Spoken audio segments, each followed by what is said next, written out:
저희가 사도행전을 아침마다 함께 묵상하고 또 기도하는 시간을 갖게 되었습니다. 마침 담임 목사님께서도 계속해서 사도행전을 강해하고 계신데 저희가 그 뒷부분, 그러니까 나중에 이제 묵상을 하기 때문에 목사님께서 먼저 말씀해 주신 말씀들을 저희가 복습하고 다시 더 깊게 묵상할 수 있는 시간이 될 것 같습니다. 하나님은 예나 지금이나 사람을 통해서 일을 하고 계십니다. 물론 하나님께서는 A부터 Z까지, 처음부터 마지막까지 홀로 또 스스로 일하실 수 있는 분이십니다. 우리가 하나님을 돕고 자시고 할 필요가 없는 것이죠. 그러나 하나님께서는 늘 연약하고 부족한 사람을 통해서, 사람의 손을 사용하셔서 그 위대한 일들을 이루어 나가고 계십니다. 이 하나님의 방법입니다. 하나님께서 정하신 것이기 때문에 우리가 그것을 가타부타 할 수 없는 것이죠. 그런데 문제는 사람들이 본인들이 일을 하다 보니까, 사람들이 직접 나서서 여러 가지 일들을, 교회 사역이나 또 선교의 일들을 하다 보니까 착각을 하는 경우가 좀 있습니다. 우리 자신이 이 세상의 주인으로 생각을 하거나 또 역사를 이루어가는 주체라고 생각하는 그런 경우가 있습니다. 그 결과 사람들은 이 세상의 주인처럼 행세를 하면서 자신의 야망을 이루기 위해서 이 세상을 마치 자신들의 이 플레이그라운드로 생각을 하고, 또 거기에서 더 나가서 하나님께서 주어주신 이 소중한 것들을 자기 자신들만을 위해서 남용하고 어뷰즈하고, 또 그러다 보니까 이 세상의 것들을, 자연과 모든 것들을 파괴하면서 살아가고 있습니다. 그 결과 점차 이 몰락의 길을 걸어가고 있죠. 최근에 이제 거의 종식이 됐는데, 코로나도 역시 사람의 자신의 그 욕망과 야망을 채우기 위해서 과학 문명들을 잘못 사용한 결과로 일어난 일이 아닌가, 이렇게 생각이 됩니다. 그러나 성경은 묵상하면 묵상할수록 세상을 통치하는 것은, 또 역사를 이루어가는 것은 사람이 아니다라는 사실을 알려줍니다. 보이지 않는 그 하나님의 손이 인간의 그 뒤편에서 항상 이끌어가고 또 컨트롤하고 있다는 사실을 성경을 통해서 발견하게 되죠. 하나님께서는 이 인간의 구원을 이루기 위해서 태초부터, 더 정확하게 얘기하면 인간이 죄를 범하고 몰락한 그 순간부터 지금까지 역사하고 계십니다. 이것을 이제 그 전문적인 그 성경적인 용어로는 구속사를 하나님께서 이루어 가신다, 이렇게 이야기하죠. redemptive story라고 합니다. 이 선교라는 말이 사실은 성경에는 한 번도 나오지가 않습니다. 이 선교는 바로 하나님께서 멸망해가고 있는, 타락해서 멸망해가고 있는 인류를 구원하기 위한 그런 하나님의 사역입니다. 하나님께서 스스로 행하시는 사역, 계획하시고 행하시고 이루시는 사역, 이것을 선교라고 합니다. 미션이라고 이야기를 하죠. 성경의 그 창세기부터, 창세기 3장 15절부터 인간이 타락하고 나서 창세기 3장 15절에 첫 번째 복음을 하나님께서 우리에게 주시죠. 원시 복음이라고 하는데, 그 여자의 후손이 그 사단을 멸망하게 한다는, 그리고 또 사단은 여자의 후손의 발꿈치를 물지만 결국은 여자의 후손이 사탄을 멸망시킬 것이라는 그 복음을 처음으로 하나님께서 주시고 나서 그 복음을 이루어 가시기 위해서 지금도 일하고 계십니다. 성경은 이것에 대해서 아주 소상하게 기록이 되어져 있는데, 특별히 저희가 묵상하게 되는 이 사도행전에 하나님께서 어떻게 선교의 사역을 이끌어 가시는가, 이것을 소상하게 자세하게 기록하고 있습니다. 세상의 주인이신 하나님, 또 역사의 주인공이신 하나님 앞에서 그러면 인간은 어떤 태도를 취해야 할까요? 자기 자신이 주인인 것처럼 행동해서는 안 되겠죠. 오만하고 또 프라이드풀하게, 어저께 담임 목사님께서도 말씀하셨는데, 이게 시기심과 허영심을 가지고 살아가서는 절대 안 될 것입니다.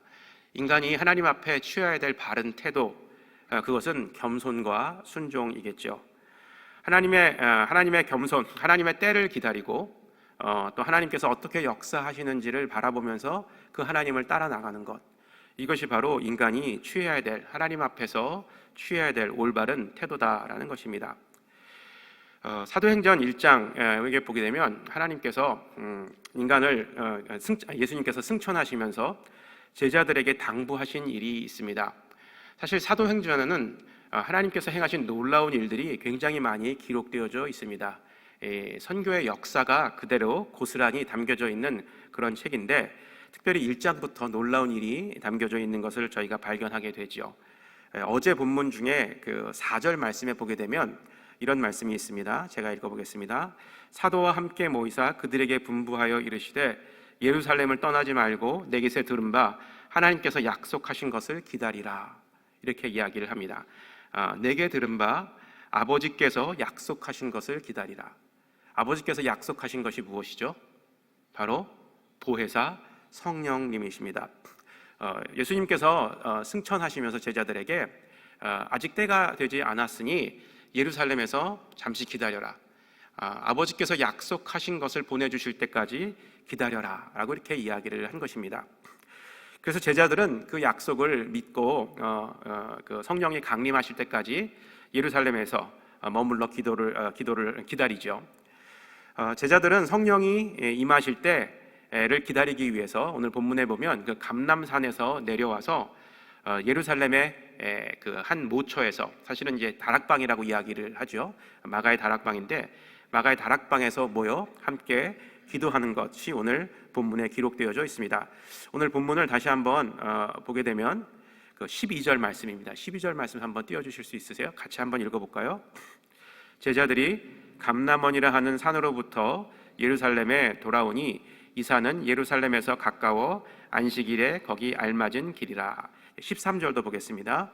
들어가 그들이 유하는 다락방으로 올라가니 베드로, 요한, 야고보, 안드레와 빌립, 도마와 바돌로메, 마테오와 및 알페오의 아들 야고보, 셀로딘 시몬, 야고보의 아들 유다가 다 거기 있어, 이렇게 이야기를 합니다. 바로 제자들이 예수님께서 승천하실 때 약속하신 그 약속을 기다리기 위해서 감람산에서 내려와서, 감람산은 예수님께서 승천하신 곳이죠. 감람산에서 내려와서 그 마가의 다락방, 예루살렘에 있는 마가의 다락방에 모여서 함께 기도하고 있는 장면이 오늘 본문에 기록되어져 있습니다. 이 기도는요, 우리가 알다시피 그 겸손과 순종의 표현이라고 할 수가 있겠습니다. 내 힘과 능력으로는 어찌할 수 없기 때문에, 할 수 있는 것이 아무것도 없기 때문에 하나님의 도우심을 믿으며 구하며 그리고 믿음으로 나가는 행동이죠. 제자들은 예수님께서 약속하신 대로, 말씀하신 대로 그 약속하신 것을 기다리기 위해서 할 수 있는 것은 오로지 기도밖에 없었습니다. 그래서 그 마가의 다락방에 제자들과 또 예수의 어머니와 형제들이 함께 모여 오로지 기도에 힘썼다라고 이렇게 이야기하고 있습니다. 이 이슬람 국가에서 사역하시는 선교사님들께서 한결같이 하시는 말씀이 있어요.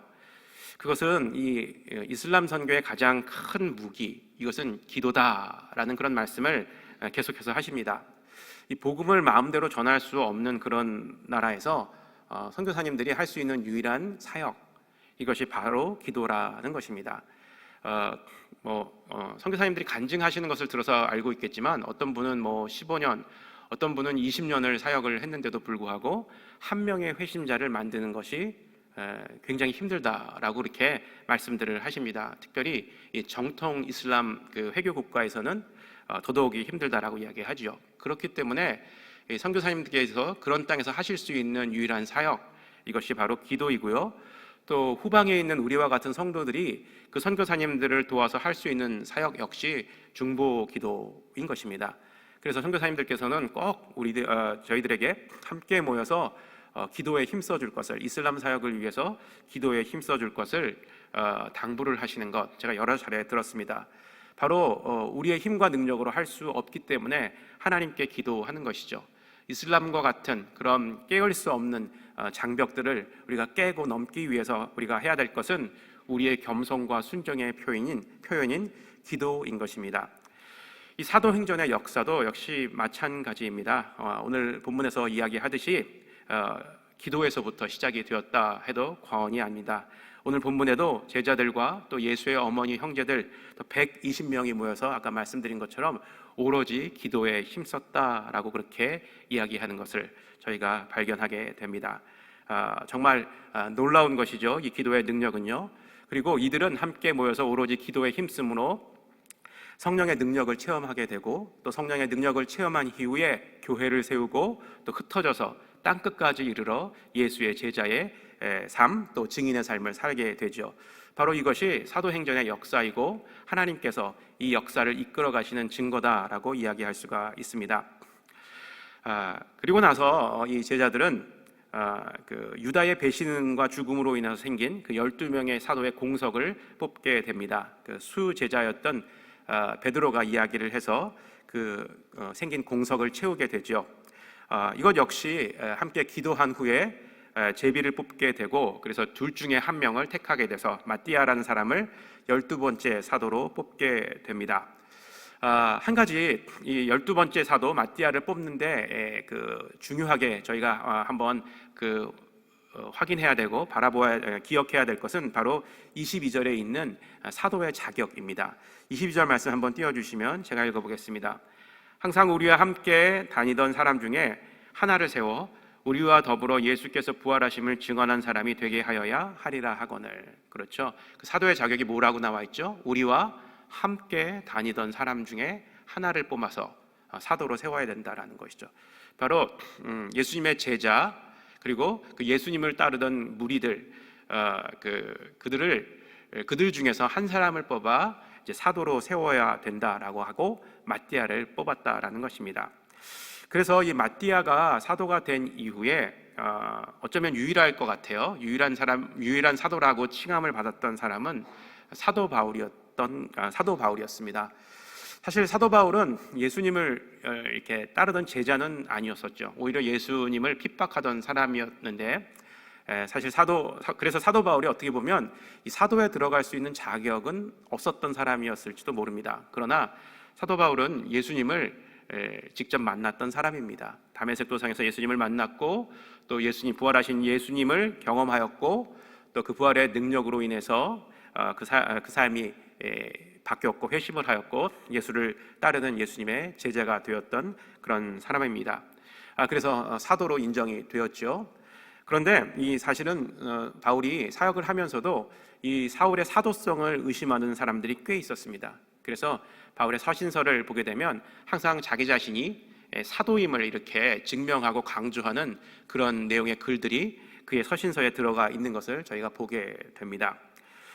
사도 바울 이후에 그러니까 이 사도라 칭함을 받을 수 있는 사람은 없다 이렇게 이야기해도 틀린 것이 아닙니다. 그런데 요즘 가끔 보면 뭐 신사도 운동이다, 우리가 새로운 사도다 이렇게 이야기해서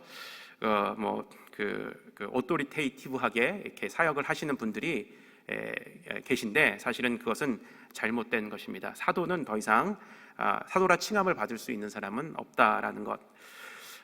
그렇다면 사도라 칭함을 받을 수가 없다면 어떻게 예수의 부활을 증언할 수 있을까? 이렇게 생각하시는 분들도 있을 것입니다. 그러나 우리가 사도라 칭함은 받을 수가 없지만 우리는 믿음으로 예수의 부활을 믿는 사람들입니다. 또한 믿음으로 부활의 신앙을 살고 있는 사람들이죠. 그것이 바로 성도이고 그리스도인들입니다. 그렇기 때문에 이 부활의 신앙을 소유한 성도들, 이분들은 예수님의 제자라 일컬음을 받을 수가 있고 또 예수님의 부활을 증언할 수 있는 사람들이라 이렇게 말씀드릴 수가 있겠습니다. 이 부활 신앙이 무엇입니까? 부활 신앙은 아마 여기 계신 여러분들도 다 경험을 하셨을 텐데 우리의 옛사람이 십자가에서 죽고 또 예수 그리스도와 함께 다시 한번 부활하여서 새로운 사람으로 살아가는 것, 이것이 바로 부활 신앙이죠. 예수 그리스도를 구주와 주님으로 영접한 모든 그리스도인들은 바로 예수님의 부활을 경험한 사람들이고 또 부활 신앙으로 살아갈 수가 있는 사람들입니다. 오늘 하루도 그래서 제가 여러분들에게 도전하기는 성도로서 또 예수님을 따르는 제자들로서 이 부활 신앙으로 하루를 살아가시기를 주의 이름으로 축원합니다.